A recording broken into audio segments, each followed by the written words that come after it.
Meu querido, abra sua Bíblia no livro do profeta Abacuque, capítulo 3. Leremos apenas o versículo 2. A palavra do Senhor diz assim: Tenho ouvido, ó Senhor, as tuas declarações e me sinto alarmado. Aviva a tua obra, ó Senhor, no decorrer dos anos, faze-a conhecida. Na tua ira, lembra-te da misericórdia. Vamos orar mais uma vez. É bondoso e gracioso, como é bom poder adorar, glorificar o teu nome, cantar cânticos de louvor a ti. Quando nos reunimos como igreja, temos essa comunhão, como vemos no início. Nesse instante, algo que nos une é a palavra do Senhor. Que haja em todos nós o desejo de ouvi-la. Que isso seja uma unanimidade entre nós. Que haja, Senhor, em todos nós o desejo de aprendê-la. Que haja em todos nós o desejo de obedecê-la. Faz isso na tua igreja. Visita-nos com a tua graça, perdão e graça. E fala conosco nesta noite, em nome e para a glória de Jesus. Amém, Senhor. Aviva-nos outra vez. Este é o tema que nós propusemos para a mensagem dessa noite. Aviva-nos outra vez. Isso significa que nós vamos falar sobre um tema que é bem conhecido na história da igreja, aqueles que frequentam a igreja há algum tempo conhecem bem, que é avivamento. Já esteve mais na agenda da igreja esse tema. Uns tempos para cá ficou um pouco esquecido.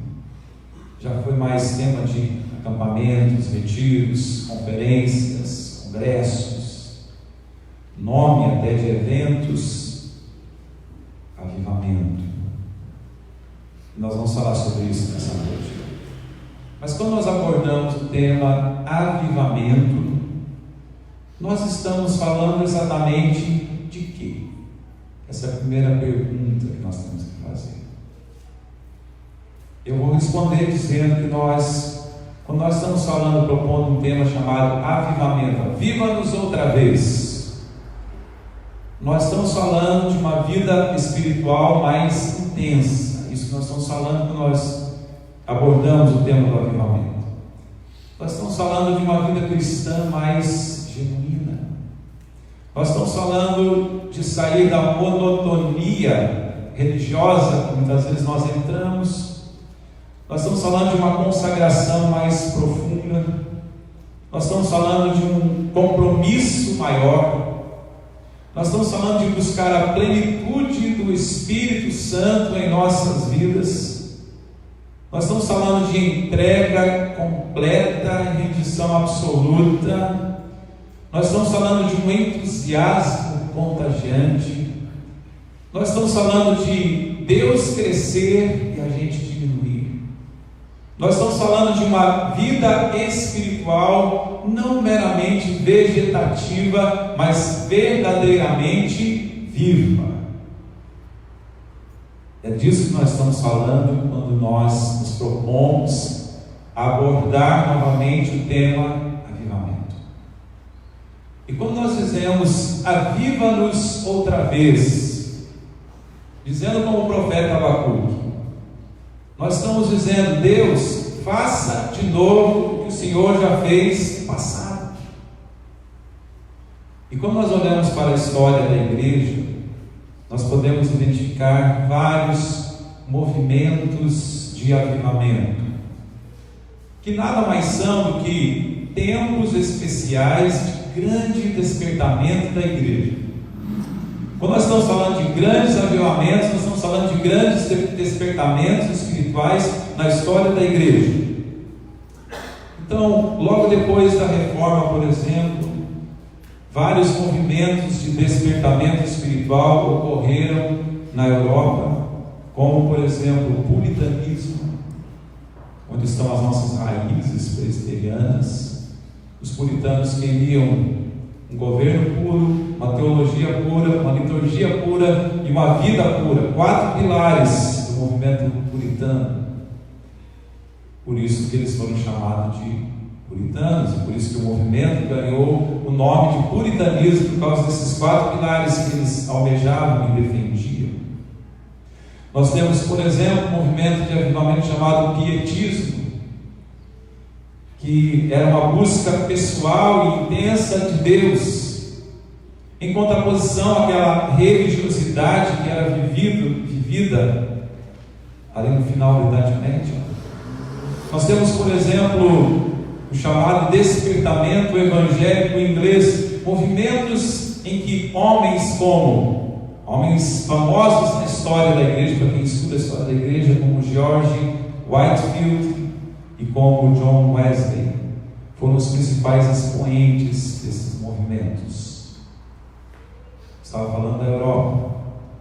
Posteriormente, os Estados Unidos da América experimentaram os chamados 3 grandes despertamentos espirituais. Isso ocorreu desde o início do século XVIII até meados do século XIX. Dessa vez, homens como Jonathan Edwards, bem famoso na história da igreja, conta-se que ele tinha um sermão só. Ele pregava em todos os lugares, e o sermão era: pecadores nas mãos de um Deus irado. E quando ele pregava, diz a história, as histórias que se escrevem, quando ele pregava esse sermão, pecadores nas mãos de um Deus irado, as pessoas se seguravam nos bancos. Qual era o temor que elas sentiam quando ele expunha esse tema? Além de Jonathan Edwards, também Charles Finney foram um dos grandes expoentes dos movimentos, despertamentos missionários e de avivamento nos Estados Unidos. Um deles culminou na vinda de Ashbury Green Simonton, missionário que veio lá da Pensilvânia para o Brasil, em 1859. Vamos completar agora 160 anos da Igreja Presbiteriana. Ele veio para cá porque foi influenciado por esse movimento de avivamento que ocorreu nos Estados Unidos naquela época. Esses avivamentos extraordinários, despertamento da igreja, deixaram legados maravilhosos na história, tais como o crescimento da igreja. A igreja cresceu nesses momentos, a profundidade bíblica, a igreja se aprofundou nas escrituras, a ênfase em missões e educação. A igreja presbiteriana se notabiliza nisso, fazer missão e educação. Ao lado de uma igreja, um colégio. Esse era o lema da igreja presbiteriana quando veio para o Brasil. Além disso, a liberdade política e religiosa. Todas essas foram consequências desses movimentos grandiosos de avivamento. O fato é que os avivamentos sempre foram uma bênção para a igreja. Mas o que é avivamento? Eu acho que nós temos aí agora, Samuel, por favor, só para você visualizar o que é avivamento.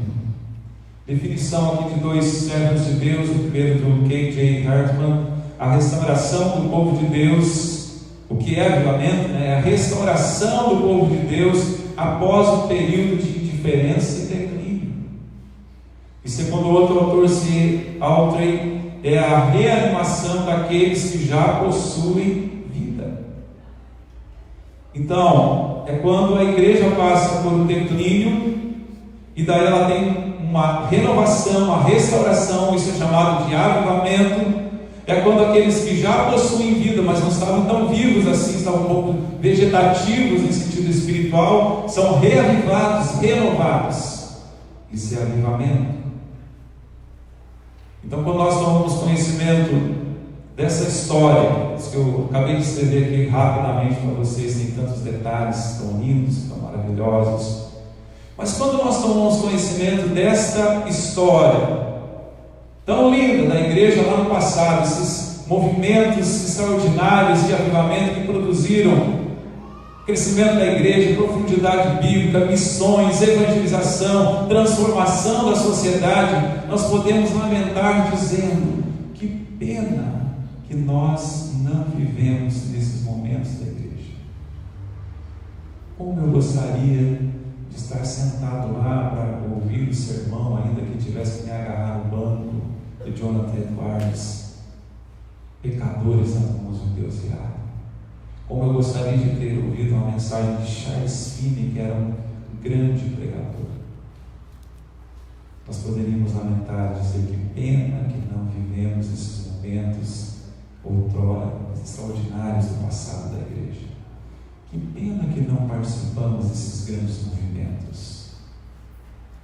Mas o fato é, queridos, que nós não podemos lamentar, porque nós podemos experimentar isso hoje.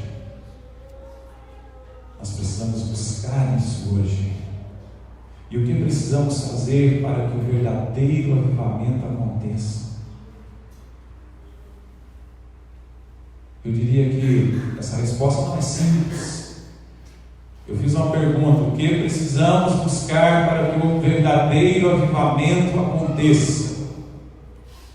É claro que essa resposta é muito complexa, mas eu diria que desejar o avivamento é um grande começo. Desejar isso é um grande começo. Orar por isso é um grande começo. Por isso, devemos fazer como o profeta Abacuque fez: aviva a tua obra, Senhor. Aviva a tua obra, ó Senhor, no decorrer dos anos, ele diz. Aviva a tua obra outra vez, e de novo, e de novo, e de novo, e de novo, e outra vez, e de novo ao longo da história. É isso que ele está dizendo. E nessa noite então eu quero abordar esse assunto usando alguns episódios e textos bíblicos. Não vou me prender apenas aqui em Abacuque, se bem que poderia me prender, mas eu vou para outros textos, outros eventos bíblicos. Eu quero então passear um pouco por alguns textos bíblicos, usando alguns episódios, buscando entendimento a respeito do verdadeiro avivamento. E por isso nós vamos fazer, na realidade, apenas duas perguntas principais nessa noite. A primeira delas, Samuel pode pôr aí: de onde vem o avivamento? Essa é a primeira pergunta. E o texto que eu gostaria de usar nesse momento é de Ezequiel 47, versículos 1 e 2, que diz assim: depois disso, o homem me fez voltar à entrada do templo, e eis que saíam águas de debaixo do limiar do templo para o oriente, porque a face da casa dava para o oriente, e as águas vinham de baixo do lado direito da casa, do lado sul do altar. Eu vou ler apenas os dois primeiros versículos de Ezequiel 47, mas você faria bem se lesse depois esse texto tão maravilhoso das Escrituras. Mas por hora ele é suficiente para dizer, querido, que no texto escrito pelo profeta Ezequiel, que é chamado pelos estudiosos da Bíblia de um profeta avivalista. Então, no texto que é escrito pelo profeta Ezequiel, a água, ele diz ali, que saía de debaixo do templo, do limiar do templo. A água simboliza a ação revitalizadora de Deus. É esse o simbolismo que a água tem aqui, que Ezequiel escreve. E ele diz que é a água que sai do trono de Deus. Se a gente continuar lendo Ezequiel 47, nós vamos entender isso. Tem uma música muito famosa do Ministério Diante do Trono. Creio que alguns vão se lembrar. Existe um rio, uma música que eu gosto, e que narra essa passagem bíblica. A água que sai do trono de Deus, a água que é símbolo da ação revitalizadora de Deus. É a água que sai do trono de Deus, que vai gerando vida por onde ela passa. É a água que sai do trono de Deus, está escrito lá em Ezequiel de forma simbólica, e que pode até fazer com que o mar morto se torne saudável. Lá no texto de Ezequiel 47 nós vemos isso, que as águas vão indo, e o profeta tem essa visão, e ele está lá, e de repente a água vai dar pelos seus artérios, ele diz, pelos seus tornozelos, depois pelos joelhos, até que o cobre, e que é uma imensidão de água, tudo isso simbolizando a ação revitalizadora de Deus na vida do seu povo.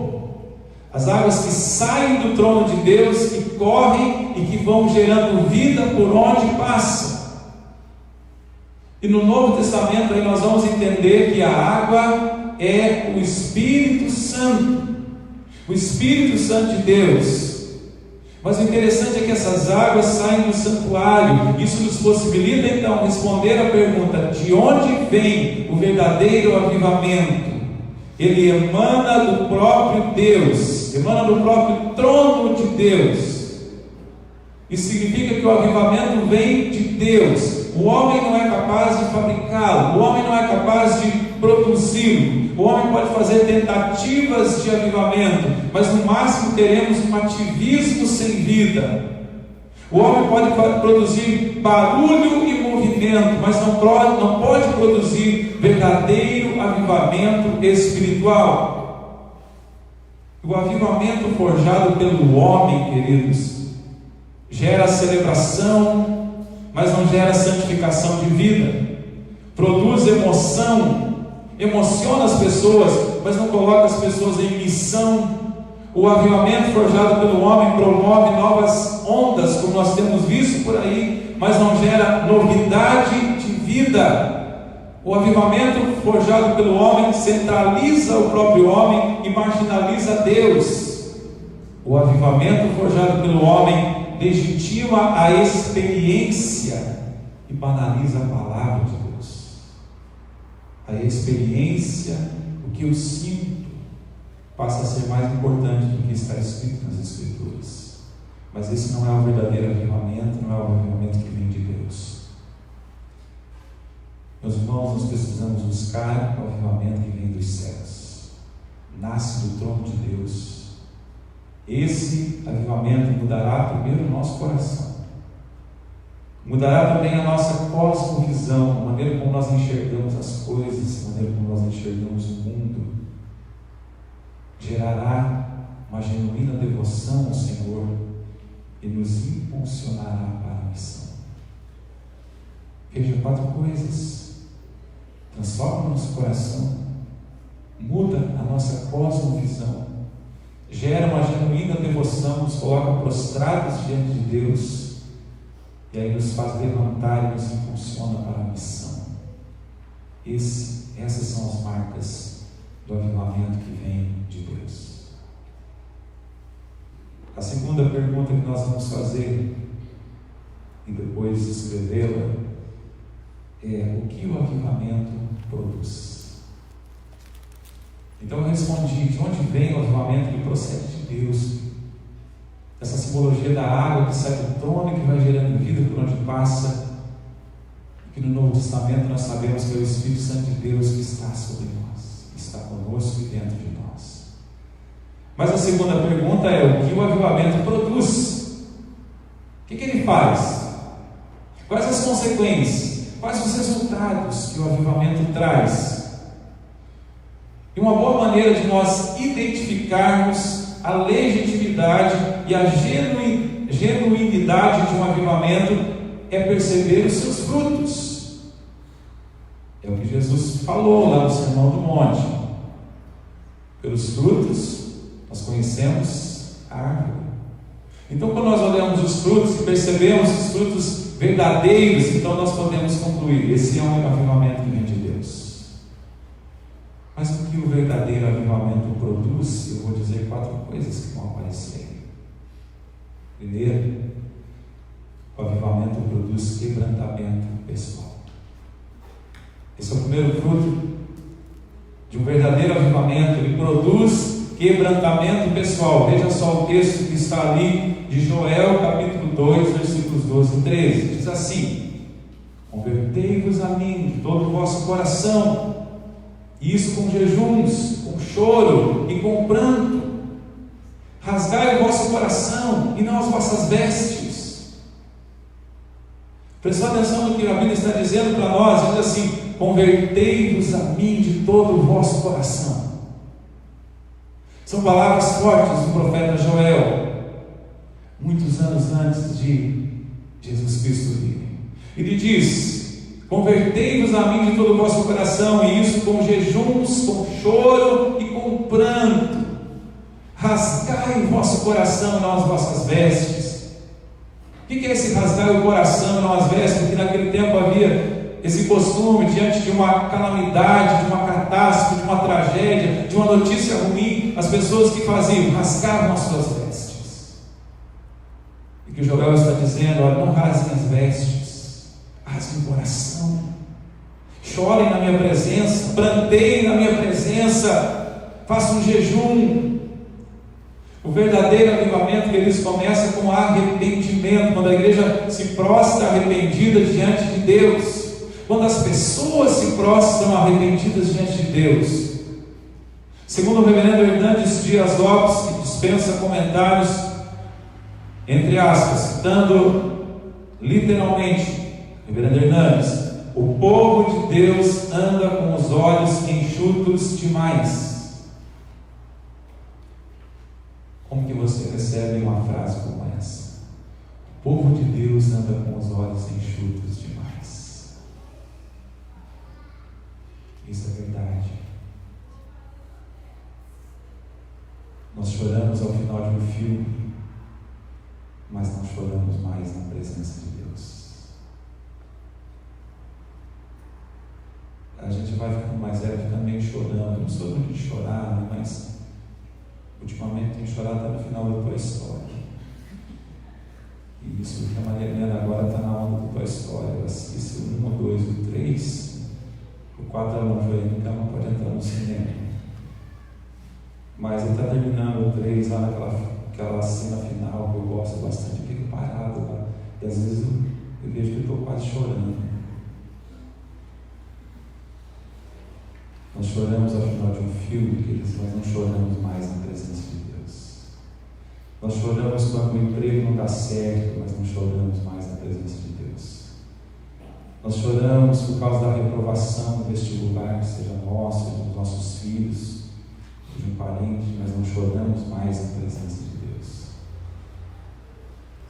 Nós choramos, isso aqui para os jovens, quando somos dispensados pela namorada ou pelo namorado. Estão chorando aí, galera? Né? Mas não choramos mais na presença de Deus. Choramos quando o nosso time é eliminado na competição, porque eu já vi de gente chorando por isso. Mas não choramos na presença de Deus. Lágrimas, ainda diz o reverendo Hernandes, podem acrescentar poder espiritual às nossas vidas. Lágrimas podem acrescentar poder espiritual, não pelas lágrimas em si. Mas eu vou chorar para ser poderoso espiritualmente, não, queridos. Mas é o choro do quebrantamento, do arrependimento. Quando nós choramos esse tipo de choro, quando nós derramamos esse tipo de lágrimas, isso acrescenta o poder espiritual às nossas vidas, porque revela uma pessoa sensível ao mover do Espírito Santo. É interessante nós pensarmos que nós choramos quando somos tocados. Quer ser um exemplo? Quando tocam em nossas feridas, nós choramos. Quando tocam em nossos fracassos, foi o tema do sermão da semana passada, nós choramos. Quando tocam em nossas emoções mais profundas, quando tocam em nossas decepções, nós choramos. Então eu digo que é hora de voltar a chorar com o toque de Deus. E o choro diante de Deus é esse sinal de que nós fomos tocados por Deus. É sinal de que nós não apenas ouvimos, mas fomos tocados. E é diferente. Você pode ouvir um sermão, isso aqui, sermão maravilhoso, extraordinário. Eu ouvi uma vez uma pessoa elogiar o pastor, nossa, que pastor fantástico, não cometeu nenhum erro de português. E daí? É claro que o português correto é importante, mas tem coisas mais importantes do que isso, de ser tocado, não apenas ouvir. É sinal, queridos, de que nós não apenas viemos, mas fomos tocados. Não apenas viemos, estivemos lá, mas fomos tocados. É sinal de que não apenas comparecemos, mas fomos tocados. É sinal de que não apenas estivemos, mas fomos tocados. Isso então é quebrantamento espiritual. Uma frase de Bob Pierce, fundador da Visão Mundial, e dizia que o meu coração se quebre com as coisas que quebrantam o coração de Deus. Que o meu coração se quebre com as coisas que quebrantam o coração de Deus. É isso que nós precisamos almejar, queridos. Então, o que o avivamento produz, em primeiro lugar? Quebrantamento, pessoal. Vamos lá na segunda. O avivamento produz reconexão espiritual. Então nos quebranta, nos coloca de joelhos prostrados. Mas o avivamento também produz reconexão espiritual, ele nos conecta de novo aos céus. Então agora voltemos ao texto de Abacuque. Ainda bem que o meu professor de homilética não está aqui, senão ele daria 0 hoje, tá? Nessa forma de montar o sermão aí. Mas eu não estou preocupado com isso, estou preocupado em trazer um sermão abençoador. Então voltemos ao texto, que é ao tempo de Abacuque. E lá nós vamos encontrar então que Abacuque faz essa expressão: tenho ouvido as tuas declarações ao Senhor e me sinto alarmado. Aviva a tua obra ao Senhor no decorrer dos anos. Por que ele faz isso? Por que ele ora assim? Ele ora assim porque ele está vendo a situação do povo. O povo estava desligado de Deus. O povo estava distante da presença de Deus. O povo estava alheio à vontade de Deus. O povo estava ignorante em relação à palavra de Deus. O povo estava desobedecendo aos mandamentos de Deus. Então uma reviravolta no tempo de Abacuque era necessária. E o nosso mundo não é diferente. Quando eu falo assim, o povo estava desligado de Deus, não está assim hoje? Distante da presença de Deus, não está assim hoje? Alheio à vontade de Deus, não está assim hoje também? Ignorante em relação à palavra de Deus, desobediente em relação aos mandamentos de Deus. O mundo de hoje não é diferente. É o mesmo mundo que Abacuque enxergou. O momento do povo de Deus também não é diferente. Então somente o avivamento pode gerar reconexão com Deus, reconexão com os céus, reconexão espiritual. O avivamento produz compromisso com a oração, queridos. Nós estamos falando de para onde o avivamento nos leva, o que ele produz. Nesse movimento de reconexão espiritual, ele nos leva ao compromisso com a oração. Então eu quero desafiar você a orar mais, a orar pela igreja, a colocar-se de joelhos, a prostrar-se diante de Deus. É assim que Deus vai tocar os corações, é assim que Deus vai mover as vidas. O avivamento produz sede da palavra. Ele vai nos levar nesse movimento de reconexão espiritual a nos prostrar em oração, mas também nos levará a palavra de Deus. O avivamento produz disciplina devocional, leva as pessoas a serem mais disciplinadas devocionalmente. O avivamento produz gosto pela comunhão, nós vamos querer estar juntos, desejar estar na igreja. Não vamos permitir que o frio, o futebol, ou seja, qualquer coisa nesse mundo atrapalhe nós estarmos na presença de Deus e com os irmãos. E o avivamento produz paixão missionária. Nesse mesmo movimento que nos leva a nos prostrar em oração, nos levantar para orar, para ler a palavra, aliás, nos faz ter disciplina devocional. E gosto para estar juntos também nos impulsiona a estar lá fora com o compromisso de compartilhar o Evangelho. O que mais o avivamento produz, pode mostrar-se uma readequação vivencial. Todo avivamento genuíno desemboca uma vida diferente.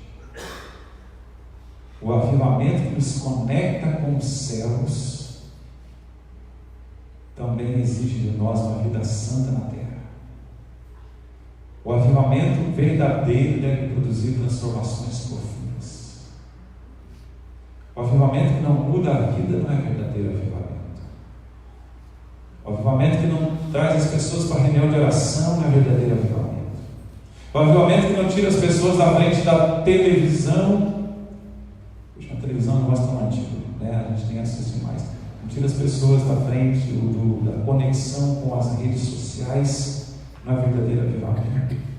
Avivamento que não arrasta as pessoas para a casa de Deus. Tem uma história muito interessante de um homem que eu citei lá no começo, George Whitefield. Conta-se que certa vez anunciou que ele seria o pregador. Na época que não tinha televisão, WhatsApp, coisas de divulgação, meios de divulgação que nós temos hoje. Anunciou-se que ele estaria pregando em determinado lugar, domingo à tarde, numa cidade pequena. E a história diz que naquele dia, naquela tarde, 8.000 pessoas compareceram. Só que tinha um detalhe, que choveu a tarde inteira e as pessoas vieram de muito longe e ficaram em pé, ouvindo a palavra de Deus por 5 horas. Avivamento que arrasta as pessoas para ouvir a palavra de Deus. Avivamento que leva as pessoas a abdicar da comida para jejuar, a se consagrar mais a Deus. O avivamento produz readequação vivencial. Então, querido, eu quero ser agora um pouco mais prático. Você precisa readequar seus horários para o exercício da espiritualidade. Então, se você está sendo avivado, readeque os seus horários para o exercício da espiritualidade. Você precisa readequar suas prioridades para ter mais tempo com Deus. Você precisa readequar suas obsessões, porque hoje o mundo as pessoas têm obsessões, hobbies que tomam as suas vidas, cativam as suas almas. Precisa readequar suas obsessões para ter sintonia com Deus. Precisa readequar suas práticas que não estão em consonância com a vontade de Deus para agradar a Deus. Precisa readequar seu caminho para parar de se distanciar e voltar ao caminho de Deus. Mas a última coisa, o que o avivamento produz? O avivamento produz redefinição missional. Todo avivamento genuíno desemboca numa postura missionária. Se não acontece isso, porque não é avivamento genuíno. Eu falei do avivamento nos Estados Unidos, lá no ano de 1857. Ao final daquele movimento de avivamento, vários missionários foram enviados para o mundo todo. Dentre eles, eu citei Ashwell Simon, que veio para o Brasil com 26 anos de idade. 8 anos depois, tinha feito uma revolução aqui, deixou igrejas organizadas, presbitério, jornal, escola, coisas desse tipo, e morreu com 34 anos. Mas deixou um legado extraordinário. Antes de vir, contam as histórias que alguém disse para ele: Simon, você é louco de ir para uma terra tão perigosa. Ele disse uma frase que atribui-se a Simon. Ele falou: o lugar mais seguro da terra é no centro da vontade de Deus. É nisso que eu quero estar. Ele veio. Avivamento genuíno desenvolve uma postura missionária. O avivamento do dente de ouro, quantos ouviram falar do avivamento do dente de ouro que ocorreu aí um tempo atrás? Várias pessoas, mas muitas não. O avivamento do dente de ouro foi ali no final da década de 80, início de 90, pelo menos lá no Paraná foi muito forte isso. O que é o avivamento do dente de ouro? Quando começou a surgir dente de ouro na boca das pessoas. Não sei se você já ouviu falar sobre isso. E aí virou aquela celeuma. Tinha uns caras que eram pregadores, famosos, poderosos, né, entre aspas, atraíam multidões, e as pessoas iam para esses eventos de avivamento, quando chegavam lá, aparecia dente de ouro na boca das pessoas. Coisa boa, né? Dente de ouro. Depois avaliou-se melhor isso aí, os dentistas entraram no meio e chegaram à conclusão que era apenas um elemento lá, que tinha uma coloração, que dava uma coloração diferente, então não era nada de dente de ouro. Mas teve gente muito séria, gente muito boa que foi, que participou. Mas, meu querido, eu participei não desses eventos, mas da igreja nesse momento, de uma igreja que esteve a ponto de dividir. A minha igreja, a igreja que eu frequentava. O avivamento do dente de ouro não desembocou em missão, mas dividiu a igreja. Então isso não é um verdadeiro avivamento. O avivamento que divide a igreja não é verdadeiro avivamento. E tantos outros que surgiram depois, o avivamento do Cai-Cai, você já ouviu falar também. Pastores famosos também que pregavam, tiravam o paletó e passavam assim, ia caindo a galera. Também não produziram missão. Uma pessoa muito famosa que esteve lá na nossa região, no Paraná, que foi um expoente desse tipo de avivamentos que dividiram igrejas. Logo depois estava preso, com muitas acusações, e deixou muitos órfãos no seu movimento. O verdadeiro avivamento não produz isso, não, querido. O verdadeiro avivamento produz essas coisas que eu estou falando aqui: quebrantamento pessoal, uma reconexão com Deus, a readequação das nossas vidas de acordo com as regras, com a vontade de Deus, e uma redefinição missional. Desemboca em missão, nos coloca no caminho da missão, realinha a vontade das pessoas com a vontade de Deus. Isso que o avivamento faz. Não gera apenas louvorzão, como foi também outro movimento de louvorzão, mas consagração. O verdadeiro avivamento não derruba as pessoas, levanta as pessoas.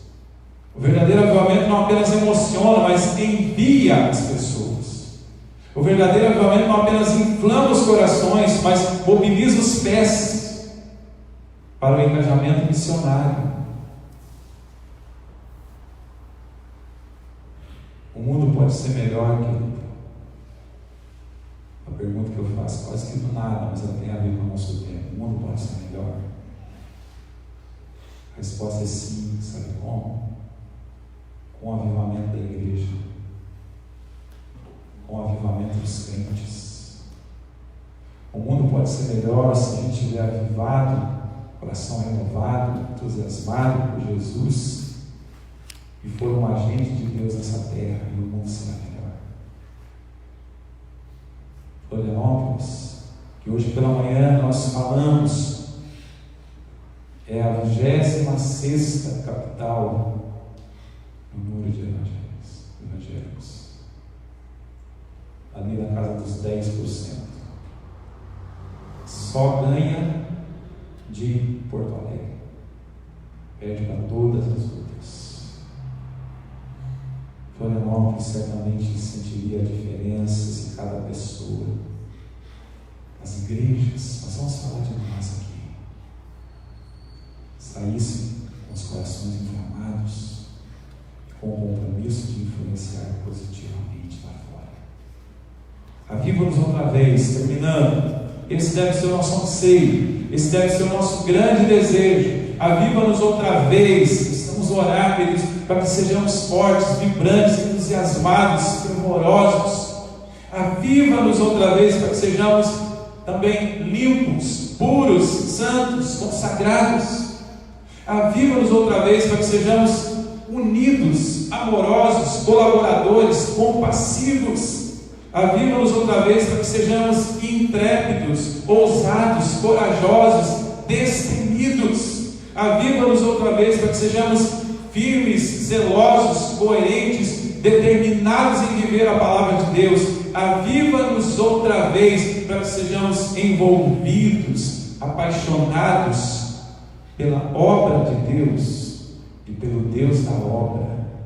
Este é o verdadeiro avivamento, é isso que Deus quer ver em nós, que nós devemos buscar.